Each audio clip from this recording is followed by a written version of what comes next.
Bismillahirrahmanirrahim. Assalamualaikum warahmatullahi wabarakatuh. Obboleeyyan kiyya shamarran Oromoodha. Akkam jirtan fayyaa keessanii bakka jiraattan. Alhamdulillah anis nagaa jira. Bakka jirtanitti rahmaan isin wajjin haa jiraatu. Yaadaaf muraada keessan isinii haa guutu. Amrii jabaatte mara isinii haa laaffisu inshaallah. Egaa hagana jedhee kanatti aansuudhaan inshaallah viidiyoo biraa isinii waraabuuf qophiidha.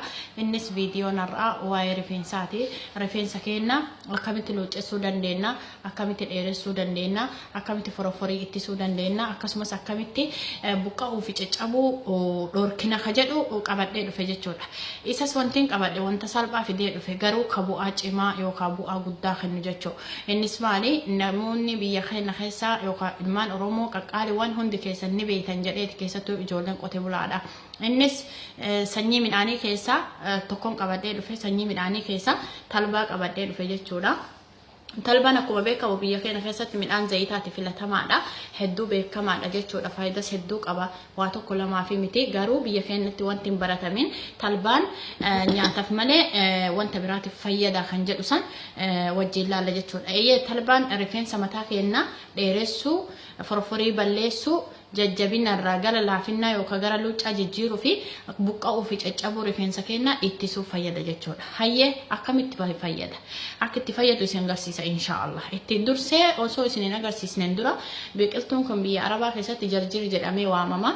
Jarjiirri kuni nyaata warreen Arabaa jechuun akka salaaxaa yookaan immoo akkanumatti baala isaa akka baala raafuu jira.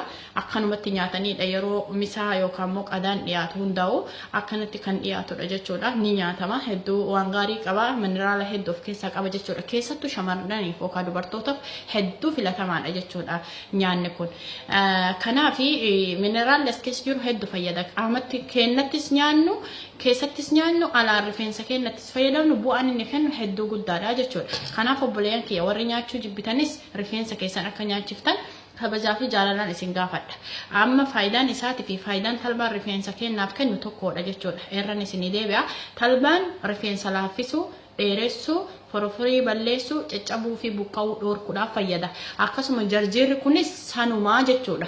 Kanaaf lachuu walittis fayyadamuu ni dandeenya, kan argannettis fayyadamuu hin dandeenya. Yoo jarjiira qabaattan jarjiiruma fayyadamtan, yoo immoo agartee talbaa qabaattanii jarjiiras qabaattan lachuu walitti maktanis fayyadamtan.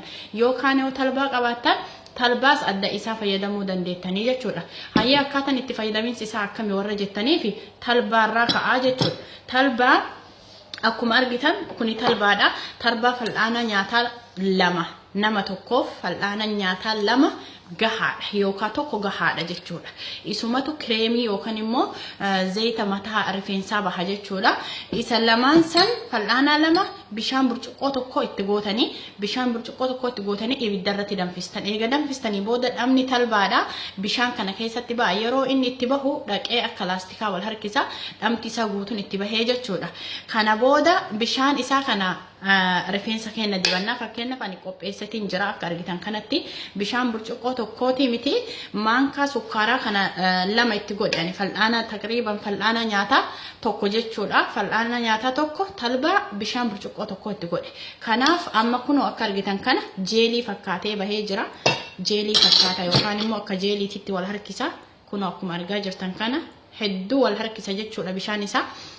Jeelii tahee jira. Isa kana amma wanti nuti mataatti fayyadamnu yookaan rifeensa keenya fayyadamnu fakkeenyaaf amma ani sahana kana qopheessatiin jira. Asitti keessaa gingilcha yookaan imbiibaa jechuudha. Bismillah. Haala kanaan jeelii isaa akkuma argaa jirtan baay'ee wal qabaa waan ta'eef hin dhimbiibamus hedduu rakkisaadha jechuudha. Uffataan keessaa baasuun ni dandahama. Uffataan keessaa firee kana baasuun hin dandahama jechuudha. Kanaaf hundi keessan akka irraa fayyadamtan abdii guddaa qaba. Rifeensa keenya hedduu dheeressa. Hedduu rifeensa keenya dheeressa waan taateef dheeressuu qofaa miti obboleeyyan kiyya. Foroforii balleessa, baakteeriyaa mataa rifeensa keenya irratti jiru hunda isaa nurraa balleessa jechuudha. Fakkeenyaaf amma kunoo akka argitan wanta akka qibaatii kana baasetiin jira jechuudha. Kunoo qibaatiidha. Hedduu waan nu jedhe jechuudha. Kana gizuma oo'aa san daddaftanii osoo inni hin ititiin yoo keessa dhimbiifdan deebiftanii jarjiira kana wajjin خلاط أيو كان وان اتداك كمتوكو كيستي دايتني وليت جتشو أما فكين نف كان إيه قديم بيبي مودتي قديم بيبي كان في كان وليت مكة جرجيرة كان ترى وليت مكتين خلاط كيستي داك جتشو له وانتوتا وأسيرة من عمل التجنو كان كيستي هنداينا إيه قدايني بودتي همان قونو هنتفق نص أكنومتي ريفنس كأن ديبنا جت وده قدي بنيم بود ريفنس كأن هدو لافا هدو والله أجائب لافا كنا فعلا كنا اتفاقيا دمان أمسكية إن شاء الله عندك إنسان الرافية دم تاني أكبو أغاري أرجتني تجمد دان أبديك أبا إن شاء الله warri jarjira hin qabne خلاص amma kana baasee jira hin argitanii miti rifeensa keessan akkanumatti dibattan jechuudha kuni zayti rifeensaa jedhama kuno adduma isaatu zayti rifeensaa jedhama hedduu kana yaani isin jibbisiisuu sin danda'a wanti akka furrii fakkaata waan ta'eef